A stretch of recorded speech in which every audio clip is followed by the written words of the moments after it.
GMMTV really ate this year with their GL lineup, 8 full GL series in 1 year. We finally got fed.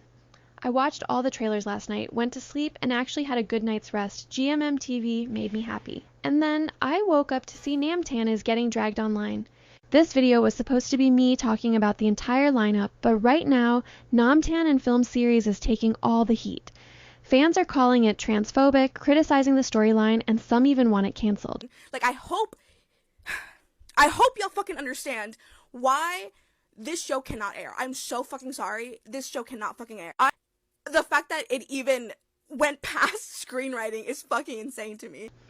On top of that, Namtan is facing transphobia allegations, video clips are circulating, and yes, even Korean media is reporting on it. So today, this video is just about Namtan Film and the chaos surrounding them. Spoiler warning ahead. So fans are literally saying cancel the series, cancel her, everything.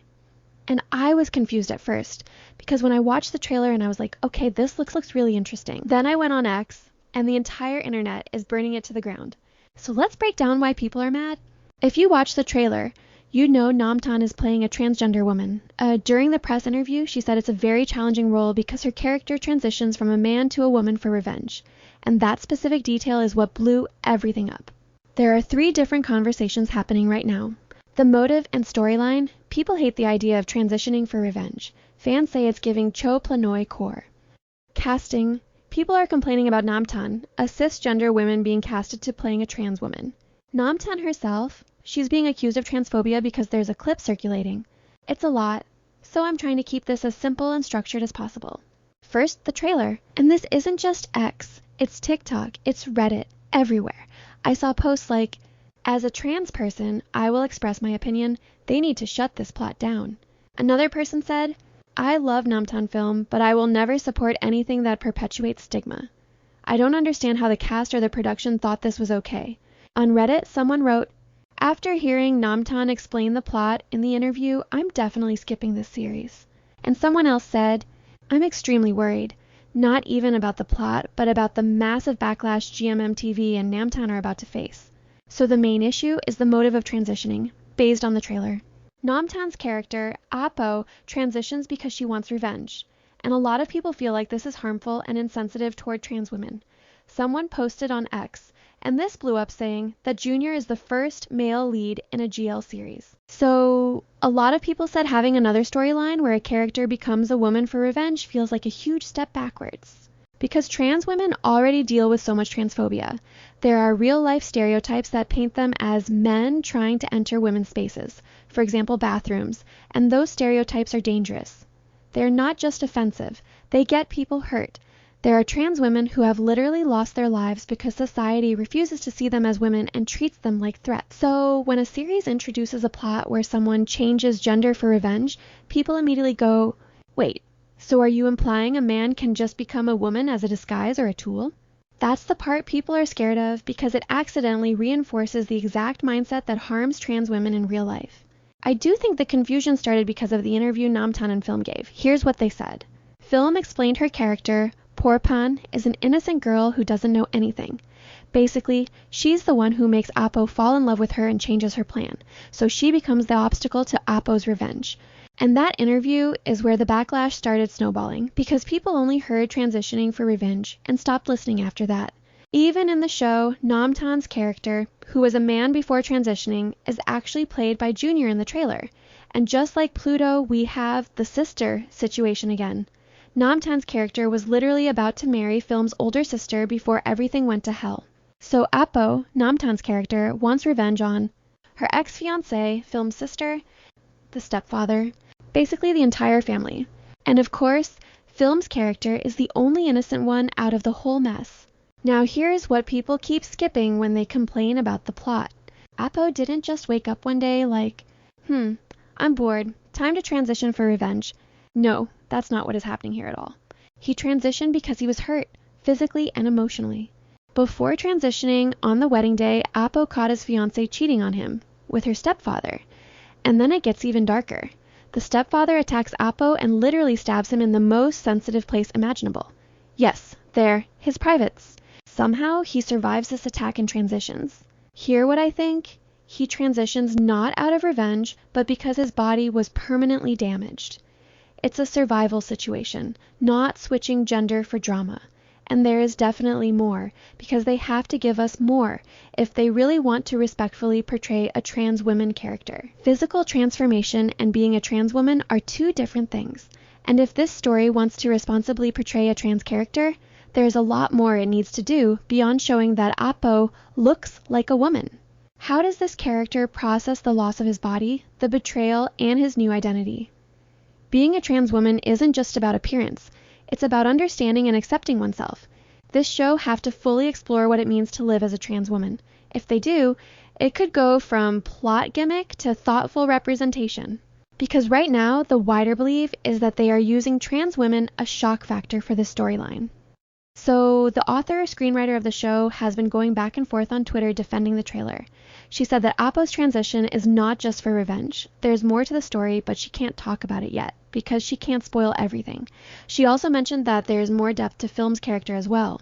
Importantly, the author said she consulted with transgender women and psychiatrists while developing the story. So yeah, we'll just have to see how it all unfolds in the show. If the show don't get canceled, I hope this clears up at least some of the misinformation about the whole transitioning for revenge thing. There is another interpretation that the transition wasn't done for drama. It was done for survival. And the author is saying there are more things that we just don't know yet, and the revenge plot is a separate layer on top of that. I read some things like Apo's soul went into Namtan's body, and apparently there are two souls fighting over control. One wants revenge, the other wants gay stuff. And one of them is only using a female body as camouflage for revenge. My first thought was, okay, her soul transmigrated into another body, but then I was like, what the hell do they mean by transition for the sake of revenge?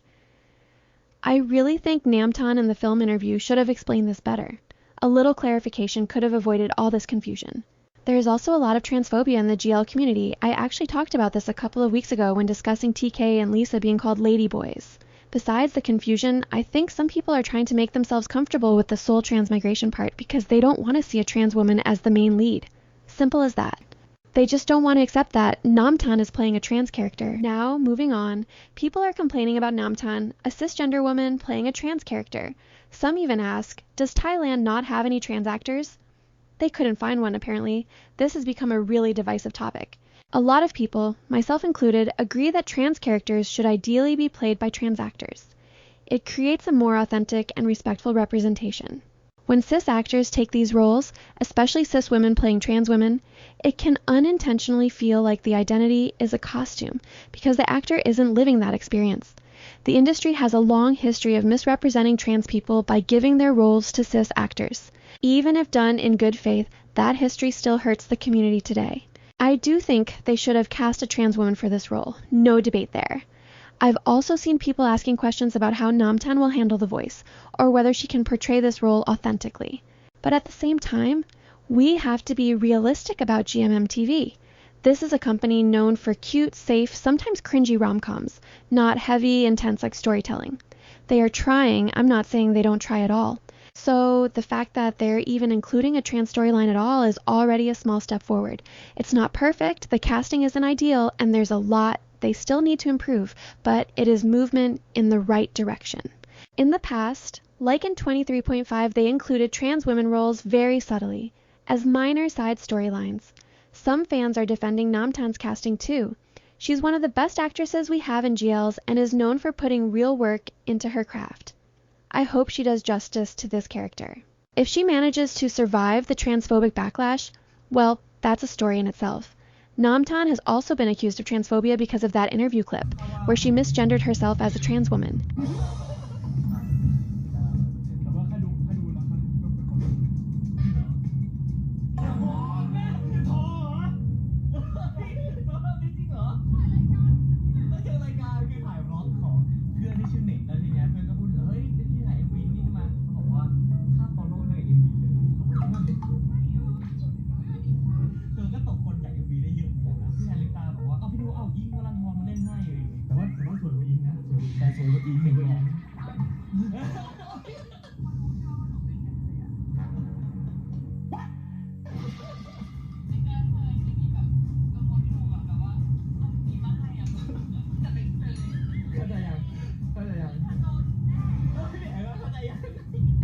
if she manages to survive the transphobic allegations, well, that's a controversy in itself. As an international fan, I was like, girl, this is not something you should joke about.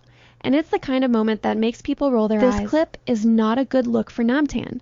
Namtan being labeled transphobic is a very serious allegation, and for a GL actress, it can do real harm, both to her reputation and to the perception of the community she represents. Missteps like this are always going to get attention, and it's understandable why people are upset. That said, I want to add some Thai context regarding the misgendering joke. A lot of Thai fans are defending Namtan for the interview clip. They say, you just don't understand the cultural banter, and that the English translation makes it sound worse than it is. From what I've seen about Namtan as a person and an actor in past couple of years, I really don't think she's transphobic. She's a GL actress, she's dated women in the past, and she even admitted to having a crush on a trans woman. In one TikTok live, she was asked if she liked boys or girls. She talked about a female friend who is not a girl like me, but has the heart of a girl, that she felt good being with her, comfortable and wanted to stay together all the time. That shows openness and respect toward different gender expressions. น้องน้ำตาลชอบผู้ชายหรือผู้หญิงจริงๆก็ชอบหมดนะเอาจริงๆนะอยู่ด้วยกับทุกเพศเลยอะส่วนเรื่องของความรักอะเอาจริงถามตัวเองหลายรอบแหละตอนเด็กเหมือนเคยให้สัมภาษณ์ไปแล้วว่าแบบเคยคบกับผู้หญิงอะไรเงี้ยคือน้ำตาลแค่รู้สึกว่าน้ำตาลไม่ได้มองว่าความรักมันมีเพศอะคือเราทุกคนคือมนุษย์อะนึกออกปะแบบเราสามารถรู้สึกดีได้กับทุกคนน้ำตาลยังเคยรู้สึกดีกับเพื่อนที่เป็นแบบ LGBT ที่แบบเป็นเขาเรียกว่าอะไรอะเป็นเพื่อนสาวอะที่ไม่ใช่ผู้หญิงด้วยกันนึกออกปะแต่เขากลายแบบใจเขาเป็นหญิงเนี่ยน้ำตาลก็รู้สึกดีหมายถึงว่าเราอยู่ด้วยแล้วเราสบายใจอะไรเงี้ยอยากอยู่ด้วยตลอดเวลา So yeah, Thai fans see it as playful cultural humor, not a serious misstep. But for international audiences, it can definitely make people roll their eyes or shake their heads. In the end, I've tried my best to present all sides of this controversy. I could be wrong, and I'm open to hearing other perspectives. Yeah, thanks for watching, and I'll see you guys in the next one.